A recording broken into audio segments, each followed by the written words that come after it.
একলব্যকে বাঁচিয়ে ফিরিয়ে আনলো রাঙ্গা।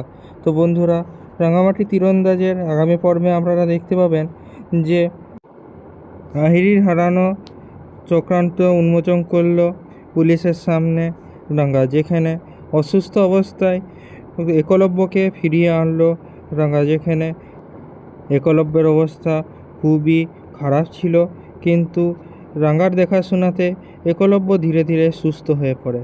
পরে আরও খোঁজ করলে রাঙ্গা হাতে ধরা পড়ে এক ব্যর্থ চক্রান্ত বৃন্দা আর উৎপলের, যেখানে পুজোর প্যান্ডেলে সিসিটিভি দেখলেই ধরা পড়ে যায় যে বিষাক্ত পদার্থ দেওয়া হয়েছিল একলব্যকে, যেটাতে একলব্যের প্রাণও চলে যেতে পারত।